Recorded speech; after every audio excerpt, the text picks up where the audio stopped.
আমরা ভুলিনি সময়ের স্রোতে বয়ে চলা আগামীকে, ভুলিনি ফেলে আসা আমাদের বাংলা বিভাগকে, আমাদের ছাত্র জীবনকে।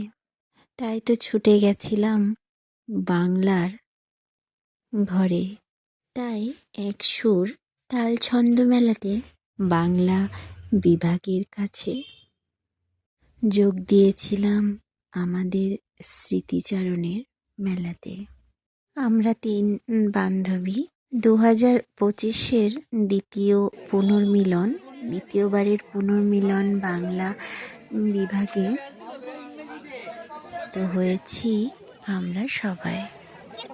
তাই প্রথমে কলেজে গিয়ে ক্যাশটা জমা করে দিলাম, কারণ যেহেতু রেজিস্ট্রেশন করার সময় আমরা ক্যাশটা বেছে নিয়েছি, তাই ক্যাশটা ক্লিয়ার করে টিফিনের এবং লাঞ্চের খাবারের কুপনটা কেটে নিয়ে কলেজে আস্তে আস্তে প্রবেশ করি। আজকে আমাদের বাংলা বিভাগের স্মৃতিচারণ, অর্থাৎ আমরা বাংলাতে স্নাতক করেছি তাদের পুনর্মিলন। এ হচ্ছে আমাদের বাংলা বিভাগ, আমাদের শান্তির জায়গা। এখানে আমরা 3টে বছর কাটিয়েছি মহাসুখে। এটা আমাদের একটা পরিবার। আজকের এই বাংলা বিভাগের ডাক, এই ডাক যেন বারংবার পুনর্বার মিলিয়ে দেওয়ার ডাক।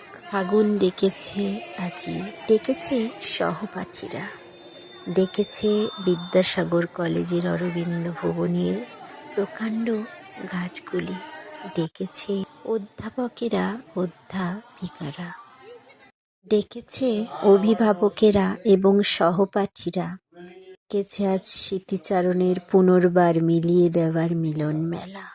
তাই ছুটে গেছিলাম আমাদের স্মৃতিচারণের জায়গায়। অনুষ্ঠান ইতিমধ্যে শুরু হয়ে গেছে এবং আমরাও আমাদের সহপাঠীদের কাছে পেয়ে মুগ্ধ। তারপর টিফিনের জায়গায় চলে গেলাম, কারণ বারবার স্যারেরা বলছিলেন, ম্যাডামেরা বলছিলেন খেয়ে নিতে, তাই খাওয়ার জায়গায় চলে গিয়েছিলাম। এবং টিফিন ছিল আমাদের কচুরি, নলেন গুড়ের মিষ্টি আর আলুর দম। সেটাও বেশ মজা করে 4 জন মিলে খেয়ে নিলাম এবং একসাথে অনেকটা সময় কাটালাম। এবং একটা জিনিস আমাদের মধ্যে তখন কাজ করছিল যে সবাই এক জায়গায় এসেছি, তো একটা এক্সাইটমেন্ট কাজ করছিল। তারপরেই প্রাক্তন দাদাভাইয়ের সুন্দর গান দিয়ে শুরু হলো আমাদের এই